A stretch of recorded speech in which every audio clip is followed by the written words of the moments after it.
¿En qué piensas cuando escuchas la palabra Apocalipsis? ¿Miedo? ¿Caos? ¿Destrucción? ¿Muerte? Sin embargo, el Apocalipsis trae un mensaje de esperanza y alegría, de amor y paz, salvación y seguridad, redención y nueva oportunidad. Debemos compartir este mensaje a todo el mundo. Te invitamos a que descubramos juntos el mensaje de Dios para este tiempo. Apocalipsis, profecías de esperanza.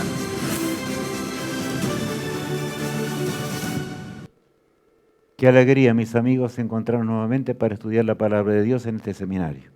Creo que no puede haber cosa mayor que poder comprender la revelación que Dios dio y las grandes profecías que el Apocalipsis contiene.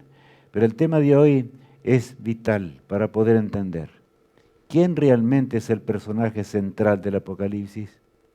Bueno, es notable que es Cristo, es Jesús.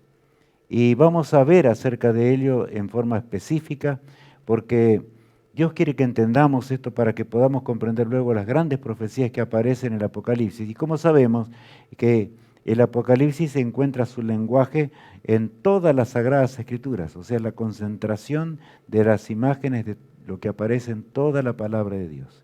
Que Dios nos ayude, que Dios nos bendiga, para que de veras este mensaje pueda ser comprendido y podamos entenderlo y podamos repasarlo, por supuesto, en el siguiente programa, acá en el día viernes, en el lugar donde estoy yo grabando, ya veremos esto. Y Matías y Johnny se encargan específicamente de repasar las lecciones que existen en cuanto a la temática en este aspecto. Bueno, el texto primero que leemos dice lo siguiente. La revelación de Jesucristo que Dios le dio para manifestar a su siervo las cosas que deben suceder pronto, y la declaró enviándola por medio de su ángel a su siervo Juan. O sea, el mensaje es de Cristo. El mensaje proviene de aquel Dios infinito y eterno. Y Cristo envía a ese ángel poderoso que está al lado de él, que lo acompañó siempre. En realidad fue Lucifer al principio, pero Satanás pecó. Lucifer se convirtió en Satanás cuando pecó y se rebeló contra Dios. Ahora, allí Juan se encontraba en el día sábado, porque así dice el Apocalipsis, estaba en Patmos a causa del cautiverio enorme. Y es notable la grandeza de Jesús. Eso es lo que tenemos que ver en primer lugar. San Juan siente la voz, escucha realmente la voz del poderoso Dios. Y es notable que es Cristo. Y San Juan era el más joven de los discípulos. Ahora estaba ya al fin de sus días en Patmos. Nadie le había podido quitar la vida. Y entonces él contempla, se abre realmente los cielos y contempla a su amado Maestro. Pero cuán diferente lo ve. Vamos a leer allí en el texto que tenemos en la pantalla de Apocalipsis capítulo 1. Y en medio de los 7 candeleros, a uno semejante al Hijo del Hombre, vestido de una ropa que llegaba hasta los pies, y ceñido por el pecho con un cinto de oro. Su cabeza y sus cabellos eran blancos como blanca lana, como nieve, sus ojos como llama de fuego. Ahora Cristo, en su verdadera naturaleza, que es eterna, porque vamos a repasar y verlo claramente esto, Juan lo ve cambiado, pero el amoroso Jesús fue el amoroso Jesús de siempre. Habla, dialoga con Juan en muchos lugares del Apocalipsis, y si no el ángel le revela y le va haciendo entender a Juan que se encontraba en aquel tiempo de la gran revelación que tenía que llegar hasta nuestros días para que la entendamos. Por eso el verso 15 agrega lo siguiente. Y sus pies semejantes al bronce bruñido, refulgente como en un horno, y su voz como estruendo de muchas aguas. Tenía en su diestra 7 estrellas, de su boca salía una espada aguda de 2 filos, y su rostro era como el sol cuando resplandece en su fuerza. Bueno, resumiendo lo que allí, porque podríamos pasar casi todo el tiempo solamente analizando la cantidad de cosas que aparecen. Ahora Cristo, el verdadero sumo sacerdote en el santuario celestial. Por eso aparece entre el candelabro de los cielos, diríamos, entre esas 7 lámparas específicamente, como dice la palabra de Dios, y su rostro de luz, sus ojos de luz, su gloria, que San Juan no sabe cómo describirla, pero allí encontramos ahora, y resplandece, todo era resplandor.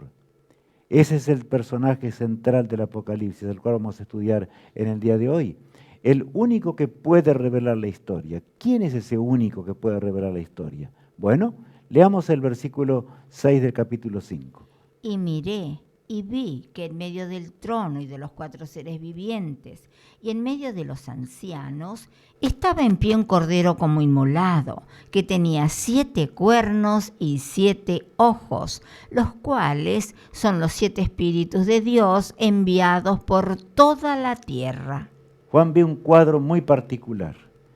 Aparece allí una revelación, una profecía muy grande, que después podremos estudiarla, por supuesto, se encuentra en esta temática que estamos siguiendo en el seminario, pero hoy no vamos para entenderlo, tenemos que entender quién es ese personaje central, por qué Jesús aparece de esta forma. Aquí dice que estaba en pie un cordero como inmolado, ¿notaron? O sea, frente a la gloria del trono eterno, frente a la gloria de ese trono que si un rayo de luz cayese sobre nosotros hoy, caeríamos muertos instantáneamente. Pero por supuesto, cuando lleguemos a aquel hogar, si somos fieles, vamos a ver ese trono de Dios. Claro que seremos cambiados en cuanto a nuestra naturaleza totalmente arruinada por el pecado. Me refiero a nuestra naturaleza física en el gran día de la resurrección. Y los que estén vivos también serán transformados, como dice el apóstol San Pablo.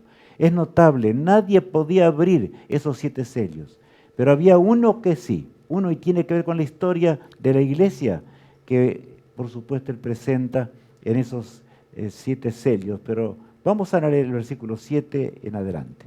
Y vino y tomó el libro de la mano derecha del que estaba sentado en el trono. Y cuando hubo tomado el libro, los 4 seres vivientes y los 24 ancianos se postraron delante del Cordero. Todos tenían arpas y copas de oro llenas de incienso, que son las oraciones de los santos, y cantaban un nuevo cántico diciendo: digno eres de tomar el libro y de abrir sus sellos, porque tú fuiste inmolado y con tu sangre nos has redimido para Dios de todo linaje y lengua y pueblo y nación. Bueno, encontramos la razón realmente por la cual Jesús es el único. ¿Por qué? Porque murió en este gran conflicto entre el bien y el mal. Él murió por la raza humana, por nosotros, por cada uno de nosotros en forma particular. Y es lo que vamos a ir comprendiendo. Por lo tanto, no había ningún otro ser, solamente Jesús. Juan lloraba cuando ve esa escena, porque no había nadie que pudiese revelar, solamente Jesús, el amante Cristo, que murió en la cruz del Calvario para ser nuestro poderoso Salvador. Era el que podía abrir el telón de la historia. Él la conoce hasta el fin, cuando todo se termine y por supuesto cuando nosotros, si somos fieles, lleguemos hasta el hogar eterno en la patria celestial.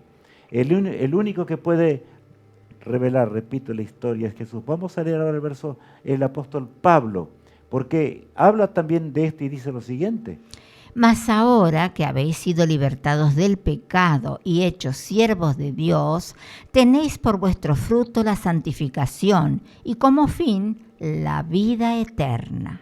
Qué lindo pasaje. El apóstol Pablo se refiere a Jesús y los que aceptaron a Cristo. Mas ahora que habéis sido libertados del pecado, dice. ¿Por qué dice libertados del pecado? Ahora prosigamos, o el Señor nos lleva en el camino de la salvación. Solo Cristo puede dar al hombre la naturaleza que nos lleva a amar a Jesús, amar al trono de Dios, amar las cosas eternas. Nunca llegaremos a la eternidad a menos que esto. ¿Por qué? Porque la paga del pecado, ¿qué es? Es muerte, mas la dádiva de Dios es vida eterna en Cristo Jesús, Señor nuestro. Notable que la paga del pecado es la desgracia de nuestra naturaleza. Inclusive la muerte llegó a este planeta, ¿por qué? Porque se rebelaron los seres humanos contra el Creador y contra Cristo mismo. Por eso, mi apreciado amigo, concentremos nuestra mente, concentremos nuestra atención. porque tiene que ver con nuestra eternidad este tema. Tiene que ver, Cristo vino para que nosotros podamos vivir la eternidad. Cuando el hombre pecó, lo perdió todo. Y vamos a ver en diferentes pasajes cómo el Apocalipsis revela todo esto. Inclusive por eso es que Satanás odia el Apocalipsis. Tantas películas y demás ridiculizan el Apocalipsis, que nada tienen que ver. Pero es un libro amoroso, tierno y compasivo, donde Cristo aparece en el centro, revelando al hombre todo lo que es necesario para que seamos salvos y para que podamos entender las cosas que son eternas. La ley moral fue transgredida por el ser humano. ¿Saben? Cuando uno piensa en esto, ¿se acuerdan? Y muchos ya lo sabrán, por supuesto, cuando el monte Sinaí ardía hasta el medio de los cielos. Fue 2500 años después que el pecado había entrado en este mundo. El hombre habría perdido el concepto aún de lo que era el pecado. En su amor insondable, Cristo, el mismo Jesús que después moriría en la cruz del Calvario, 1500 años después, Él aparece allí en la cumbre del monte y la divinidad del monte y la tierra temblaban. No soportaban la presencia divina. Fue cuando Moisés fue allí llamado y Moisés mismo temblaba mientras veía el dedo de Dios en las tablas de piedra que escribían en llama de fuego, como dice la palabra de Dios. Cuán amante Salvador, para que nosotros podamos ser salvos. Ese es el Cordero de Dios. Por eso aparece la figura como Cordero, porque ya vamos a ver enseguidita esto más de cerca. Vamos a leer el texto que aparece allí en San Juan, el mismo Juan que escribió el Apocalipsis, allí en Patmos.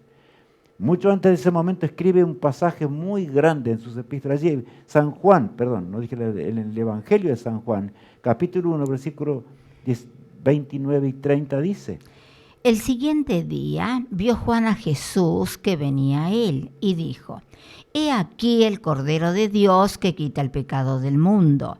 Este es aquel de quien yo dije: Después de mí viene un varón, el cual es antes de mí, porque era primero que yo. Es notable que Juan el Bautista, que estaba predicando allí en el desierto, las multitudes lo escuchaban porque el Espíritu de Dios estaba obrando en forma impresionante para llevarlos a que ellos entendieran que había llegado el momento cuando ya el autor de la vida se encontraba en forma humana, porque así fue, para ser nuestro poderoso Salvador. Cristo en un momento llegó hasta las aguas bautismales, como nosotros también tenemos que ir, aunque nunca pecó.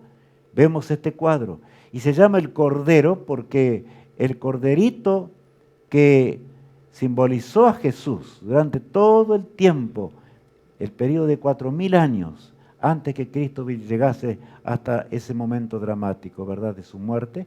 Juan recalca allí, dice lo siguiente: Y yo le vi, y he dado testimonio de que este es el Hijo de Dios. Ese era el tema central de Juan el Bautista, predicando. Yo le vi, yo doy testimonio de que este es el Cordero de Dios, que por tantos milenios la humanidad esperó.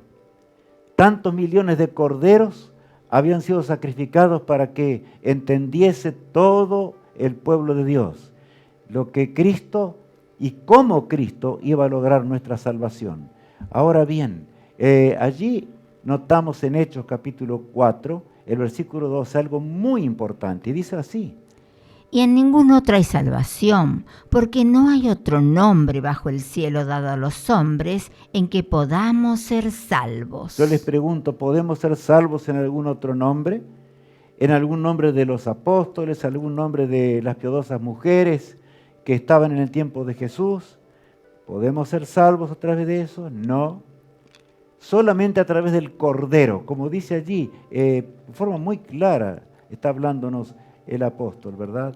Y en ningún otro hay salvación, porque no hay otro nombre dado a los hombres en el cual podamos ser salvos que en el nombre de Cristo. Y el versículo de Judas, de San Judas, no entendamos mal, San Judas el apóstol, dice lo siguiente: Y aquel que es poderoso para guardarnos sin caída y presentaros sin mancha delante de su gloria con gran alegría, al único y sabio Dios, nuestro Salvador, sea gloria y majestad, imperio y potencia, ahora y por todos los siglos. Amén. Qué texto hermoso.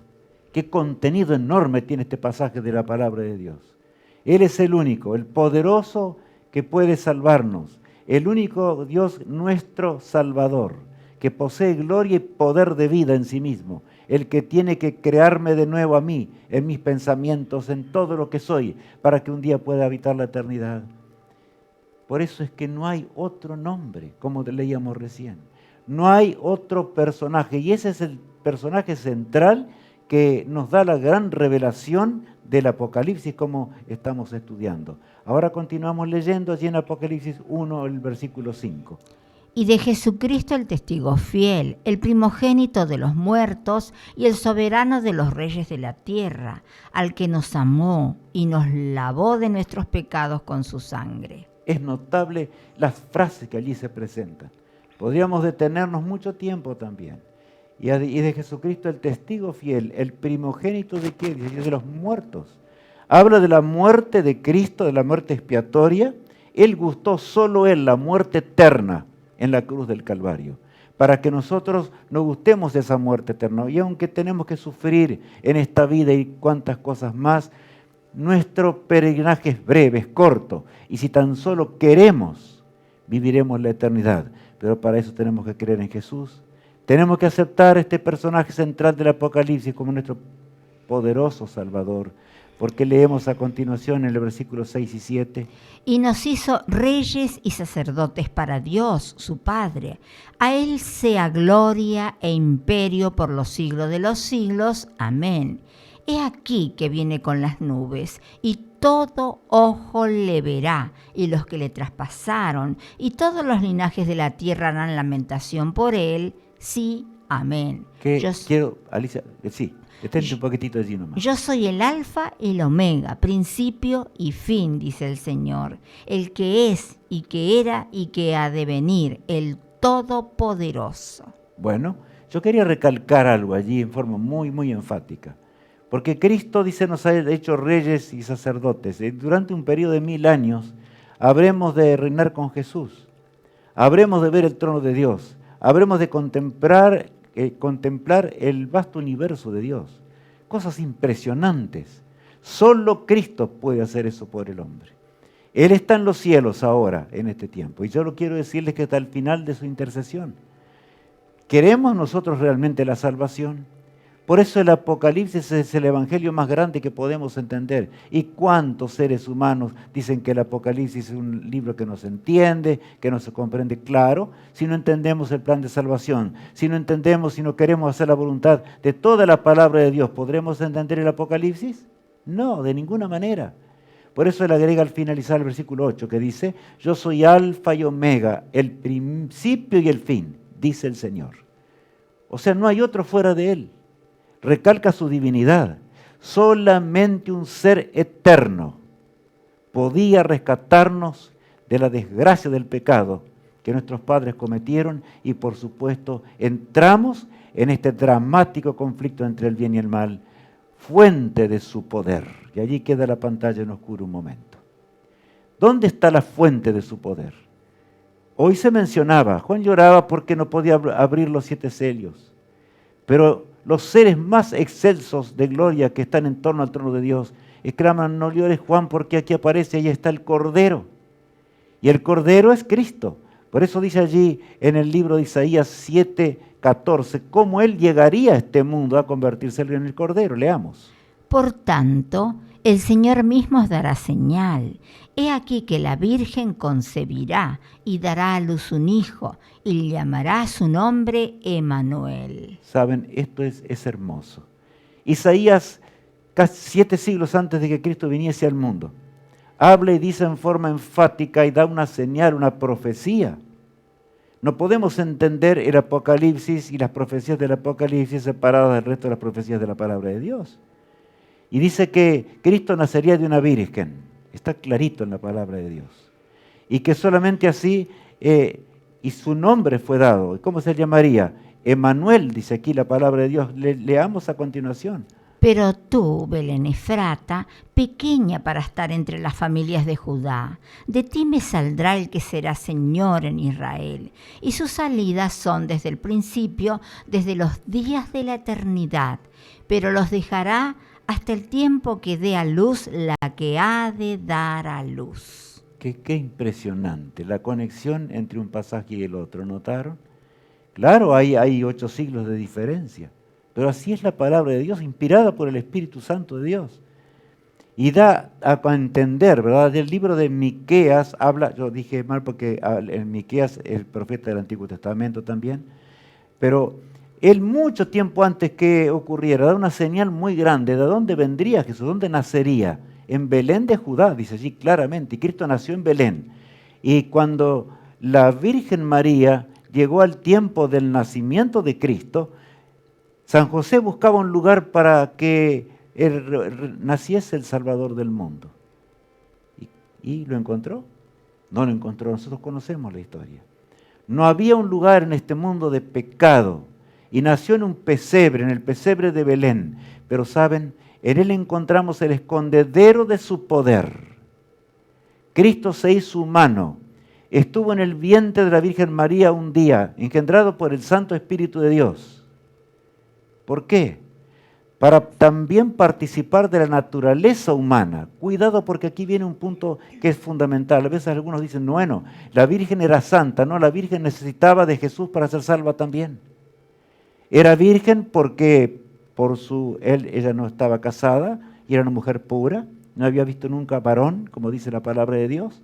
Y lo notable es que ahora dejará, dice, los días de ¿quién? Cristo dejaría los días de la eternidad y vendría a buscarnos a un mundo enlutado, triste, que es el mundo en el cual nosotros vivimos. Cumplimiento de la profecía. Ahora veamos en forma muy clara cómo se cumplió la profecía. Todo esto aconteció para que se cumpliese lo dicho por el Señor por medio del profeta cuando dijo: He aquí, una virgen concebirá y dará a luz un hijo, y llamarás su nombre Emmanuel, que traducido es Dios con nosotros. Ahora aclara aquí más. Claro, es el momento cuando San Mateo escribe. Escribe verdad con amor. Ese Mateo el publicano, convertido por el poder de Cristo, por el Cordero de Dios, había cambiado. Y saben, San Mateo ahora enfatiza, el que nació, dice, y nació de la Virgen, como dice allí, concebirá y dará a luz un hijo y llamará su nombre Emmanuel, que significa ¿qué? Dios con nosotros. O sea, Dios ahora en forma humana con el hombre, para que el hombre que no podía ver ni rastros de la luz celestial, ni escuchar más la voz de Dios, ahora Cristo es la mayor revelación. Él nos enseñaría el camino. Toda palabra que Cristo enseñó nos llevó a entender todos los pasajes de las Sagradas Escrituras. Por eso Isaías había escrito esto muchos siglos antes, y el cumplimiento ocurrió en el tiempo de San Mateo, ¿verdad? Como leemos allí. Continúa el texto de San Mateo, el capítulo 2, diciendo: Ellos le dijeron: En Belén de Judea, porque así está escrito por el profeta. Y tú, Belén, de la tierra de Judá, no eres la más pequeña entre los príncipes de Judá, porque de ti saldrá un guiador que apacentará a mi pueblo Israel. Bueno, tenemos que saltear aquí algo para entender. En realidad esta respuesta la reciben cuando los magos llegaron hasta Herodes para que le indicaran a dónde estaba el Mesías. Pero como Herodes era celoso, envidioso y demás, planificó la muerte y los engañó. Como conocemos la historia. Pero el Señor, me refiero a Dios, ahora cuidó de su amado Hijo que había llegado inocente, santo. Allí estaba. Por lo tanto, mientras los magos siguieron la estrella que los condujo hasta aquel lugar donde se encontraba el autor de la vida, entonces el Señor le dio un sueño a José para librarlo de la muerte que él había planificado. Por eso dice que le contestaron. Los mismos sacerdotes que mataron a Jesús una vez después. Qué rebelión, ¿verdad? Qué rebelión. En su primer advenimiento hubo una rebelión enorme. No seamos nosotros rebeldes también a lo que tiene que ver con nuestra salvación. De manera que es grande lo que está diciendo. Allí los mismos sacerdotes investigaron, los escribas investigaron y le fueron a decirle con toda claridad a Herodes, como dice el texto bíblico, está en Belén de Judá. Pero a ellos no les importaba nada. No les interesaba que había nacido el Redentor del mundo. Ahora, Él es nuestro sustituto. Y esto es importante entenderlo. ¿Saben los portales de Edén, como vemos en la lámina allí? El primer cordero que fue muerto, nuestros padres tuvieron que entender al ver la sangre que caía, que el autor de la vida, que Cristo mismo vendría ahora a ser nuestro poderoso Salvador. Que Él en el tiempo indicado, aunque ellos no lo entendieron mucho, porque Eva inclusive creía que iban a nacer ya enseguida, iba a nacer el Redentor del mundo, pero no. Él ya murió, Adán también, y los patriarcas siguieron y los profetas de Dios, y 4000 años después se cumplió la promesa. Así son los planes de Dios en este gran conflicto. Pero Adán y Eva serán salvos, porque ellos creyeron en la sangre purpurina que caía. Esa misma sangre que un día, por ser que era simbólica, ahora en el verdadero Cordero fue derramada en la cruz del Calvario. Por eso ahora leamos el pasaje de nuevo y entendámoslo bien. Porque la paga del pecado es muerte, mas la dádiva de Dios es vida eterna en Cristo Jesús, Señor nuestro. Bueno, la paga, el resultado de la transgresión, el resultado de la violación de los mandamientos de Dios, el resultado de lo que es el pecado, que dice la palabra de Dios, ahora, ¿qué es? Muerte, dice. ¿Y la salvación qué es? ¿Podemos comprarla con monedas, con oro, con alguna cosa? No. Es la gracia infinita de Dios. Más, ¿qué es? Dice, la dádiva de Dios. Me gusta mucho este pasaje. Es el don mayor que Dios me pudo dar a mí y a ti, amigo mío, para que podamos entender la verdadera razón de nuestra existencia. ¿Para qué estamos en este mundo? En este mundo convulsionado, a punto de estallar en una guerra nuclear, un mundo desastroso, lleno de pestes, hambre y corrupción. Pero Jesús aún todavía intercede para un mundo que pronto va a terminar. En Hebreos capítulo 4 leemos lo siguiente. Por tanto, teniendo un gran sumo sacerdote que traspasó los cielos, Jesús, el Hijo de Dios, retengamos nuestra profesión. Allí lo detenemos un instante. Retengamos nuestra profesión. No nos desanimemos, está diciendo el apóstol Pablo. Por tanto, teniendo en ¿qué? En nuestro alrededor tan grande número de testigos, más que esto, están teniendo en un gran sumo sacerdote que traspasó los cielos. La figura traspasó los cielos. Estuvo en este mundo, fue a los cielos, alzado a los cielos. Pero fue a los cielos, ¿por qué? Fue a los cielos para presentarse ahora como el verdadero Cordero, para expiar nuestros pecados, nuestras transgresiones, nuestras desgracias. El versículo que sigue dice: porque no tenemos un sumo sacerdote que no pueda compadecerse de nuestras debilidades, sino uno que fue tentado en todo según nuestra semejanza, pero sin pecado. ¿Pecó alguna vez Jesús? No, nunca, dice el texto bíblico. No tenemos un sumo sacerdote que no pueda compadecerse de nosotros. ¿Pecó alguna vez Cristo? No.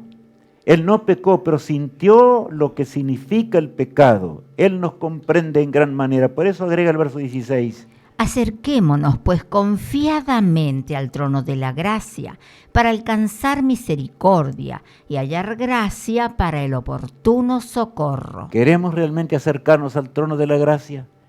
¿Queremos recibir realmente la gracia de Dios?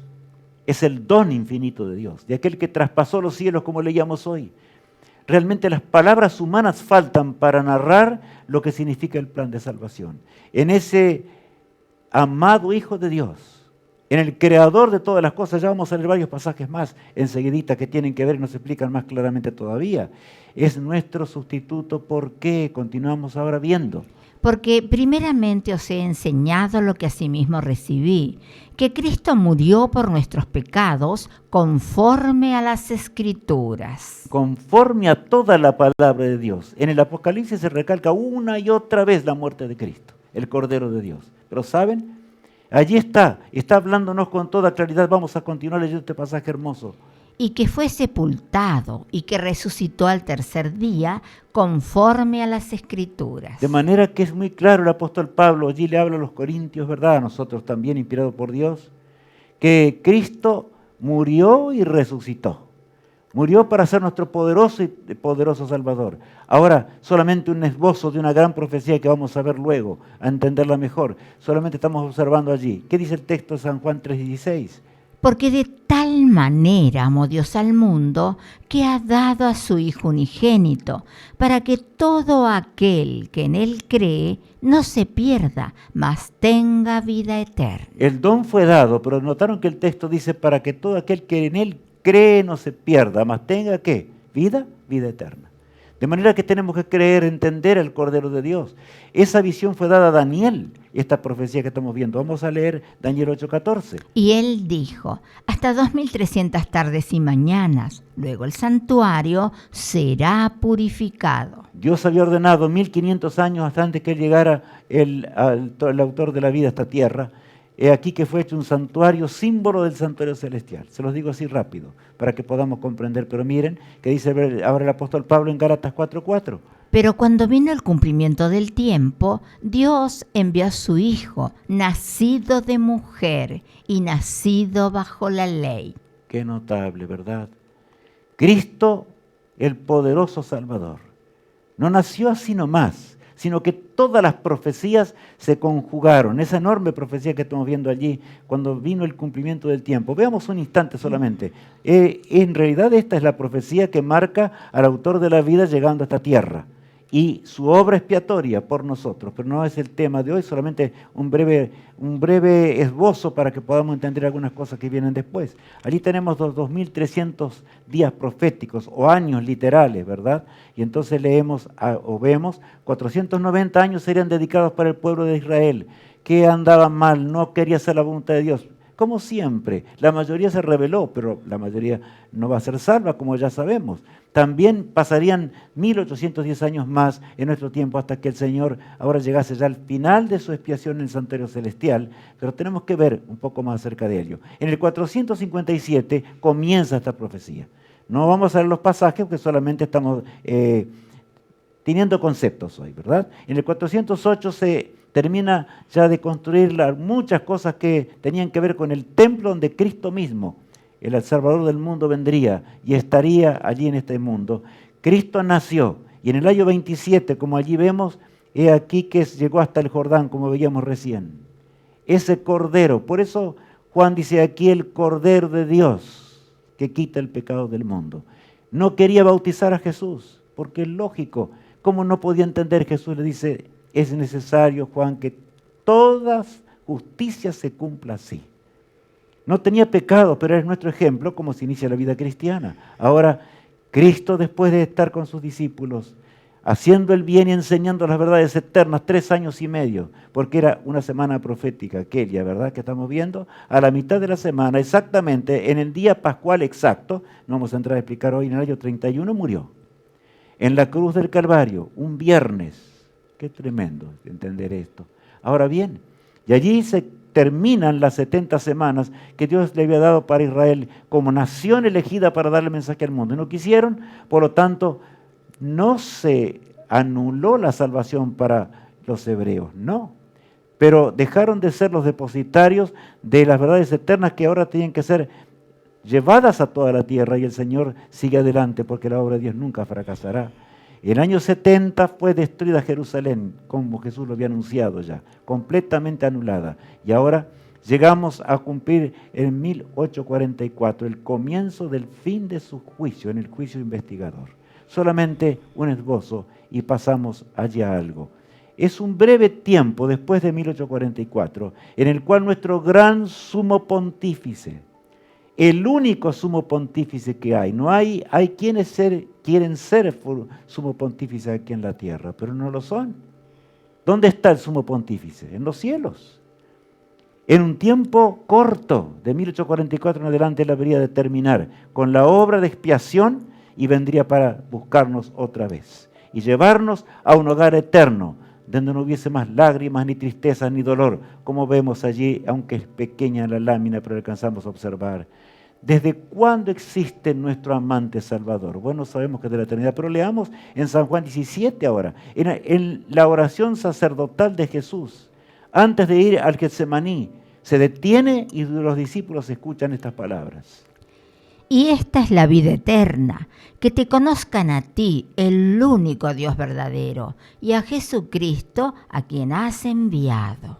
Qué notable. Cristo miraba hacia lo alto. Después de eso iría allá, los discípulos lo acompañarían hasta el Getsemaní. Un extraño estupor inclusive habría de dominarlos. Cristo sabía. Todo estaba perdido a menos que ellos entendieran, pero saben sobre todo, Cristo ahora debía pasar por la tragedia horrenda de lo que es la muerte eterna. Por eso oró allí. Y esta es la vida eterna, dijo él, ¿verdad? Que te conozcan a ti, al Padre, el único Dios verdadero, y a Jesucristo a quien has enviado. Sin Cristo no podemos ser salvos. El versículo 4 agrega: Yo te he glorificado en la tierra, he acabado la obra que me diste que hiciese. He acabado la obra. Qué hermoso pasaje este. Y nosotros tenemos que ponerlo en nuestra, porque hay una unión muy directa con Jesús. Nosotros tenemos una obra que realizar también. Pero ahora Cristo levanta su rostro: Señor, yo terminé. Se dirige a su Padre. Todo está listo. Llegó la hora.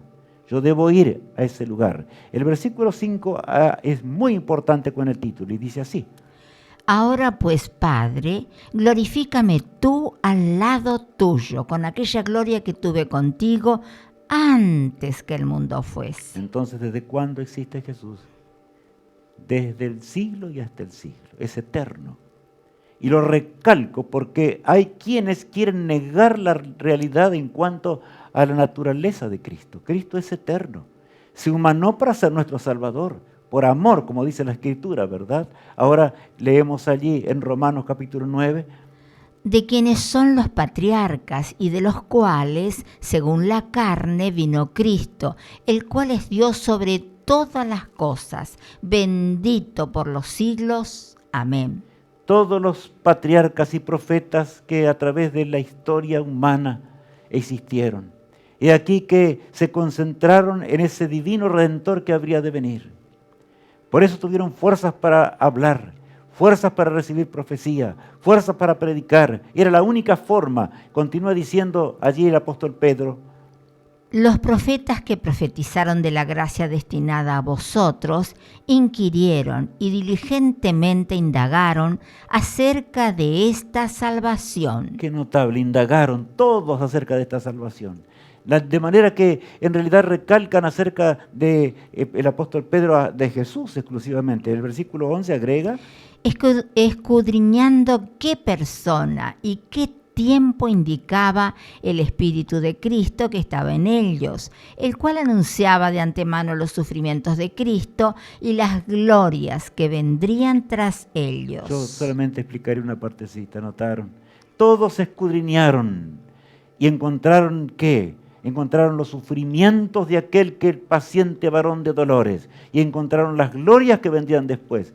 Tú y yo gozaremos de esas glorias si tan solo queremos, porque Cristo, ese personaje central del Apocalipsis, lo promete y Él no puede fallar, ¿verdad? Dice en Hebreos 1 lo siguiente: Mas del Hijo dice: Tu trono, oh Dios, por el siglo del siglo, cetro de equidad es el cetro de tu reino. Has amado la justicia y aborrecido la maldad, por lo cual te ungió Dios, el Dios tuyo, con óleo de alegría más que a tus compañeros. Dios el Padre allí está hablando del momento cuando Cristo dejaría. El salmista habla de esto, mucho tiempo antes, casi 1000 años antes que Cristo viniese. Y habla claramente de que Él era superior a los ángeles. Y que el trono de Dios es eterno, ¿verdad? El de Jesús. El versículo continúa diciendo el 10. Y tú, oh Señor, en el principio fundaste la tierra, y los cielos son obra de tus manos. ¿Quién creó los cielos? ¿Quién creó la tierra? Jesús, obra de tus manos, como dice el pasaje. El versículo 11 agrega: Ellos perecerán, mas tú permaneces, y todos ellos se envejecerán como una vestidura, y como un vestido los envolverás, y serán mudados, pero tú eres el mismo, y tus años no acabarán. De manera que Cristo es el que hizo todas las cosas, fuera de Él no hay vida. El que creó todo, ellos se pueden envejecer, pero dice tú continuarás, porque es eterno. En Él tenemos la salvación, es esa la grandiosidad que encontramos. El apóstol Pedro se concentra en esto y agrega lo siguiente. Sabiendo que fuisteis rescatados de vuestra vana manera de vivir, la cual recibisteis de vuestros padres, no con cosas corruptibles como oro o plata, sino con la sangre preciosa de Cristo, como de un cordero, sin mancha y sin contaminación. El pecado me cautivó, el pecado me arruinó y me destruyó. El apóstol está hablando acerca de ello, en forma enfática, pero la sangre de Cristo es la que puede limpiarnos de toda contaminación. La sangre de Jesús. Apreciado amigo, yo quiero recalcar fuertemente esto, porque hay muchas teorías en cuanto a la salvación. Hay quienes se hacen Dios inclusive y quieren perdonar. No, tenemos que ir al santuario celestial, a donde tenemos nuestro gran sumo sacerdote. Él intercede, pediremos perdón a Él. Pronto lo veremos cuando Él vuelva por segunda vez, como leíamos hoy al comenzar. Ya destinado desde antes de la fundación del mundo, pero manifestado en los postreros tiempos por amor de vosotros. Entonces el plan de salvación, ¿se creó cuando Adán y Eva pecaron? No, amigos. Fue hecho antes que el mundo existiera. El Padre, el Hijo, allí estaba la divinidad y Cristo se ofreció para morir por nuestras transgresiones. Él sabía que íbamos a pecar, pero nos dio toda la oportunidad. ¡Qué amor insondable! Para que tú y yo podamos vivir por los siglos sin fin de una eternidad. Tan grande es el amor de ese personaje central del Apocalipsis. ¡Qué drama y qué pecado es llamar al Apocalipsis cualquier cosa menos lo que dice, ¿verdad? Nuestro poderoso intercesor. Ahora leamos en Hebreos capítulo 7. Y los otros sacerdotes llegaron a ser muchos, debido a que por la muerte no podían continuar. Mas este, por cuanto permanece para siempre, tiene un sacerdocio inmutable, por lo cual puede también salvar perpetuamente a los que por él se acercan a Dios, viviendo siempre para interceder por ellos. Muchos sacerdotes, miles y miles y miles de sacerdotes, realizaban el sacrificio del corderito. Ya vamos a ver enseguidita eso, vamos a ver ahí está la lámina, ¿verdad? Estamos contemplando esa realidad. Miles y miles, yo no digo millones porque no sé, pero posiblemente sí, desde la creación sí, o sea, de que cuando Adán y Eva pecaron. Pero allí en el santuario terrenal, símbolo del celestial, los corderitos eran ofrecidos para que tú y yo y para que el pueblo entendiera siempre que el autor de la vida pagaría la deuda infinita que nosotros causamos en este mundo. Sacerdotes terrenales, símbolos del verdadero, en realidad realizaban esa obra, pero el texto decía que ellos no podían hacer nada porque eran mortales también, pero hay uno que es inmortal, ¿verdad? Nuestro poderoso intercesor. Y ahora vamos a ver, Cristo simbolizado por el corderito de la cruz del Calvario, antes en el Antiguo Testamento, y Cristo intercediendo por nosotros en el santuario celestial, es lo que estamos viendo. No podemos llevar o heredar la vida eterna de otra manera. Salgamos de la mente de religiones en este mundo, saquemos ese pensamiento y pensemos en Cristo, el autor de la vida, nuestro poderoso intercesor. Continuemos leyendo en Hebreos 7 ahora. Porque tal sumo sacerdote nos convenía, santo, inocente, sin mancha, apartado de los pecadores y hecho más sublime que los cielos. Bueno, ¿qué texto? El apóstol Pablo dice, porque los sacerdotes terrenales nos servían para salvarnos. Hoy hay quienes dicen ser sacerdotes y pueden determinar tu salvación. No es así. No, el sacerdote, el sumo sacerdote que nos convenía, el único que puede y vive para siempre, ¿quién es? Es Cristo, el autor de la vida. Por lo tanto, cuando tenemos y cometemos un pecado, y no tenemos fuerza para vencer, tenemos que arrodillarnos, pedirle a Jesús, Señor, dame ese poder para triunfar sobre el pecado, sobre la transgresión, y poder vivir para siempre, por los siglos de una eternidad. Él es sublime, ¿verdad? Sublime, como dice allí.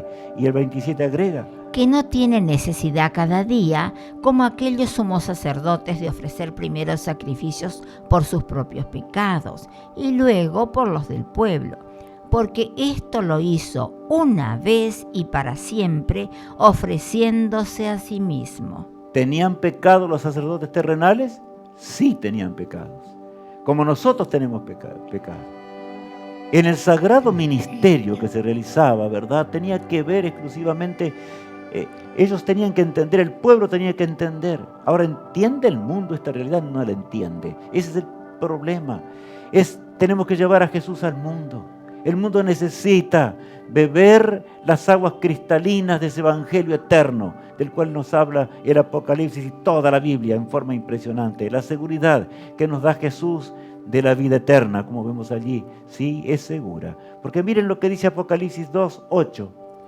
Y escribe al ángel de la iglesia en Esmirna, el primero y el postrero, el que estuvo muerto y vivió, dice esto. Yo quiero detenerme un instante ahora en este pasaje. Él habla a 7 iglesias en particular. Divide el periodo desde Cristo hasta cuando Él regrese en 7 periodos, tomando 7 iglesias allí del Asia Menor. ¿Para qué? Para ilustrar, de acuerdo a la forma en que eran y para que sea más visible, cómo sería la historia. No es el tema de hoy, pero lo explico solamente para que entendamos este pasaje. Y Él le habla aquí a la iglesia de Esmirna, como dice. Pero hay una promesa allí, porque esa promesa está en todo lugar del Apocalipsis. Qué notable. El primero y el postrero. El que estuvo, ¿qué? Dice, muerto y vivió. Dice esto. El que estuvo muerto y vivió. Cristo nos habla en ese lenguaje. Rubén, ten ánimo, porque yo morí la muerte eterna. Tuve poder para resucitar porque yo soy Dios. Por eso resucité y nunca pequé. En Él tengo que confiar. Por eso cuando María se acercó un día, ¿y qué María fue esa? Porque algunos lo confundimos. Era la mujer pecadora, la hermana de Marta y de Lázaro. Pero sus pecados le fueron quitados de esa mujer adúltera. Ella escuchó la voz de Cristo cuando sacaba 7 demonios de su mente. Y ahora ella primero llegó al sepulcro, ya no lo encontró más. ¿Dónde estaba? Y le dijo al ángel, ¿dónde pusiste? Él le dijo, ya no está. Y después habló a Jesús y Jesús le dijo, María. Él lo reconoció, ella lo reconoció. Qué maravilla, ¿verdad? Y le dijo María, le estaba diciendo María, tú vivirás para siempre, pero sigue siendo fiel. Yo me voy a ir a los cielos. Tengo que ir a los cielos, ni siquiera me toques ahora, porque así era el amado Salvador, ¿verdad? Ahora leamos. Sé fiel hasta la muerte, y yo te daré la corona de la vida. El que tiene oído, oiga lo que el Espíritu dice a las iglesias. El que venciere no sufrirá daño de la segunda muerte. Bueno, el mensaje continúa en forma enfática, y claro, él habla, ese mensaje repetido una y otra vez, con sus características proféticas, que no estamos estudiando ahora, pero estamos estudiando al personaje que es revelador. Apocalipsis 2:11. Sé fiel hasta cuándo, dice, hasta la muerte, y yo te daré la corona de la vida. Es la promesa de Dios. Sé fiel hasta la muerte, es la promesa de Jesús. Sé fiel hasta la muerte, y yo te daré la corona de la vida. El que tiene oído, oiga lo que el Espíritu dice a las iglesias. O sea, el Espíritu Santo de Dios, que está en este mundo y que nos llama al arrepentimiento para que dejemos las transgresiones, dejemos el pecado, dejemos tantas cosas. Y nos vayamos ahora entendiendo más de cerca lo que es el Señor, aquel que nunca pecó, porque de tal manera amó Dios al mundo, que dio a su Hijo unigénito, para que todo aquel que en Él cree no se pierda, mas tenga vida eterna. En eso dice allí, y el que venciere no sufrirá daño. ¿De qué? De la segunda muerte, ¿verdad? Después del milenio, eso va a ser cuando el Señor regrese y van a pasar 1000 años cuando estemos en los cielos. Eso vamos a estudiarlo en el Apocalipsis también. Por eso el Apocalipsis es necesario. Yo estoy mencionando partes extremadamente importantes para que entendamos. Ahora es notable. Y Jesús dice al que venciere, porque al final del milenio vamos a regresar de nuevo a este mundo, el Señor va a crear de nuevo la tierra, va a destruir el pecado para siempre, nunca más volverá a ser el pecado. Satanás, los ángeles que le siguieron, que son los demonios, y también todo pecador será aniquilado en el lago de fuego y se terminará para siempre. Pero si nosotros somos fieles y confiamos en Jesús, sé fiel hasta la muerte, que dice, yo te daré la corona de la vida eterna. No sufrirás daño de la segunda muerte, que es justamente la muerte eterna. Ahora bien, amigos míos, por eso este seminario tiene un lugar muy particular. Yo quiero detenerme antes de tener una oración como Jesús lo hacía con sus discípulos. El seminario no es un seminario más, porque yo puedo ir a una universidad, puedo ir a diferentes lugares en este mundo, estudiar carreras como de medicina, estudiar ingeniería, puedo estudiar tantas cosas y no hacemos mal, está bien, así tenemos que hacer. Pero el seminario del Apocalipsis, mi apreciado amigo, y si tú ya conoces el mensaje, tienes un deber muy grande, porque si Cristo te dice eso es porque Jesús te lo dice. Si no amas al Redentor del mundo, si tú realmente eres hermano de ese sumo sacerdote que está en los cielos, debes comunicar al que está al lado en forma directa, porque podemos conocer el Apocalipsis entero y no ser salvos. La vivencia de Cristo en nuestra vida nos llevará a participar de la naturaleza divina. Somos justificados por la fe, no estudiábamos recién, un don inmerecido. Es un regalo inmerecido, pero puede Dios darle a quienes no tienen oídos para oír. ¿Se acuerdan del pasaje recién? No tienen oídos para oír la voz del Espíritu de Dios ni del llamado de Jesús. Por esto este seminario es un seminario diferente a todos los seminarios de cualquier universidad de este mundo. No porque Rubén esté hablando hoy. Yo soy licenciado en teología, pero no me sirve de nada eso. Más aún, tengo el deber sublime, hasta que mi corazón deje de latir, de llevar el mensaje eterno de la salvación. Y mi apreciado amigo que estás viendo este programa, comparte los links, dirígete en forma directa a tus amigos, a tus conocidos, aún al más vil pecador. ¿Por qué digo eso? Porque recién veíamos la imagen de Cristo al lado de la tumba a María la pecadora, pero ahora transformada por el Espíritu de Dios. No habían pasado muchos días. Así es el poder de Dios. No hay pecado que el Señor no pueda perdonar. Podemos pensar en la negrura de la naturaleza humana. Podemos pensar, por ejemplo, en el homosexualismo, en la criminalidad, en la forma en que este mundo existe, y existe porque nuestro amado Salvador detiene todavía los vientos para que tú y yo seamos salvos y lleguemos a la eternidad. Por eso todavía intercede Jesús, pero no va a interceder mucho tiempo más. Y este seminario tiene consecuencias eternas. Hay material, pídelos. Recibe las lecciones. Recibe todo lo necesario. Hay un librito especial que en el siguiente programa yo lo voy a mostrar y vamos a otorgarlo a alguien o a algunos en especial. Hay una cierta cantidad y lo vamos a recibir con gozo, que resume todo el seminario. Pero ¿saben? También están las lecciones de cada uno de los temas que tendremos. Pídelos. ¿Sabes una cosa? Ahora vamos a analizar un poquitito. Hay un devocional especial dado ya que estamos en el Apocalipsis, ¿verdad?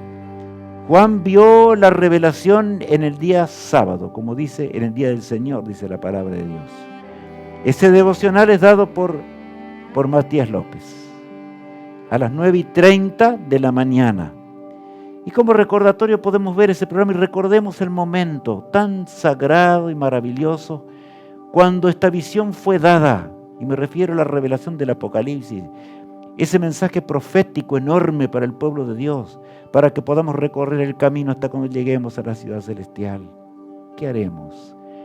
Es cortito ese seminario y después continúa el centro, el tema central es la lección misma que un servidor está dando, pero repasada, pues ya vamos a ver enseguida cómo es este asunto. Esto ocurre a las 10, al terminar esto ocurre inmediatamente. ¿Qué? Por eso le hemos llevado, hasta le hemos puesto un nombre para más comprensible para nuestro tiempo, una iglesia virtual. ¿Quieres pasar con Jesús? Lo puedes hacer. Puedes simplemente en el seminario pasar junto a Cristo. estudiando la revelación que nos lleva. En este momento estudiamos el tema de cómo llegar a ser salvos. No tenemos fuerza por nosotros mismos. Solamente Cristo puede sacarnos el pecado. Su sangre expiatoria nos saca la sangre, o nos saca nuestros pecados, nuestras transgresiones. La sangre del corderito, en la cual era colocada en diferentes lugares. Cuando Israel inclusive salió de Egipto, ¿se acuerdan lo que vimos ya? Las 10 plagas que cayeron sobre Egipto cuando Egipto se rebeló y no quería dejar salir al pueblo de Dios. El Señor en la 10ª plaga le ordena a través de Moisés que con la sangre de un corderito se marcase el dintel de toda puerta de aquellos que creían de veras en el Salvador del mundo. Qué desgracia que después Israel, o me refiero al tiempo de los sacerdotes, del tiempo de Israel. Por eso no creamos lo que dice el hombre. Vayamos siempre a las Escrituras, como leíamos hoy. Escudriñadlo todo como lo hicieron los profetas fieles. Escudriñadlo como lo hicieron los leales hijos de Dios. Si no, no llegaremos a la eternidad. Cuán grande es el Señor. Y así llegaremos un día a la eternidad. Repaso de las lecciones. ¿Saben? Claro, después de una semana, por así decirlo, para que los que estamos siguiendo desde el comienzo, pero saben que el seminario queda allí. Podemos seguir viendo todos los temas, podemos repasar el tema 1, 2, cuando vayamos en el tema 7, no entendí algo, vuelvo al tema 1, no hay problema.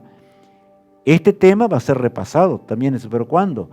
En los que ven por televisión lo ven el día o el viernes a las 7 p.m., como dice allí, o verdad, 19 horas del país donde me encuentro.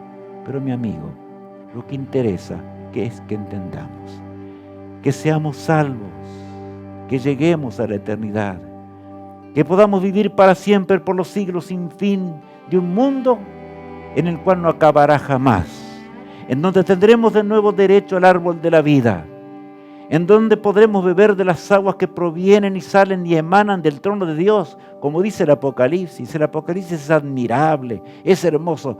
Vemos que no es, qué mentira enorme. Los hombres, aún religiosos, enseñan que el Apocalipsis no hay que verlo, no hay que estudiarlo, porque trae maldición, trae horror. Todo lo contrario. Es el lenguaje más dulce de la cruz del Calvario. Es el lenguaje más dulce que emana de la cruz del Calvario, para que en este mundo turbulento, lleno de pecado, lleno de miseria, lleno de horror, podamos ver esperanza y podamos entender que la tumba es solamente un momento hasta cuando Jesús nos llama en la resurrección, en el día final, y vivamos por los siglos de una eternidad. Mi apreciado amigo, quiero decirte así. Tal vez te encuentres en tiempos de guerra, allí en Ucrania o en Rusia o en cualquier país. Porque estamos viendo que en este momento las guerras están siendo terribles, porque Jesús mismo cuando estuvo en este mundo lo anunció y dijo que en los postreros días la tierra estaría tambaleante entre guerra y guerra. ¿No lo estamos viendo con nuestros ojos? ¿Cuánto nos amó el Salvador del mundo? El mismo que ahora revela a Juan el Apocalipsis. Por eso, veamos el programa también que lo presenta, como dije al comenzar, Matías López y Johnny Carrazán. Y allí podemos entender, repasando las cosas y mandemos las preguntas, todas las preguntas, porque ellos van a contestar preguntas, eso es lo que van a hacer, es contestar preguntas, pero siempre de acuerdo a lo que dice la palabra de Dios. La pregunta que quiero hacerte en primer lugar: ¿lo compartirás con todos tus amigos? Vemos allí en la pantalla la imagen de Cristo también. Él nos envía, no Rubén. Porque Rubén no tiene que ver con este envío. Por supuesto que yo puedo ser el que puedo transmitirte el envío de Jesús. Es Cristo el que nos envía. Qué tremendo es de ser desobediente con Jesús, o no sentir responsabilidad por los demás. Hay un mandamiento que dice: amarás a tu prójimo como a ti mismo. Entonces, si sin amor al prójimo podremos llegar a la eternidad, y podemos amar al prójimo sin hablarles de Cristo y de la vida eterna. Tal vez te encuentres en un campo de batalla, como decía recién. Vemos a un compañero que en un instante una bala le corta y le saca la cabeza a una persona. Ustedes tal vez piensan que esto es irreal. Yo estaba viendo un video no hace pocas horas atrás, horrendo y terrible de lo que pasa en esa guerra que todos conocemos en este momento. Pero mi apreciado amigo, enfrenta aún la muerte atroz con la firme palabra profética de el personaje central que nos reveló el Apocalipsis. Jesús espera de nosotros en esta hora, dice esa frase que aparece allí también en la pantalla. Él espera de nosotros. ¿Qué haremos? Vamos a orar a nuestro Padre Celestial. Padre amado, gracias por toda tu gracia infinita. Gracias por tu amor insondable.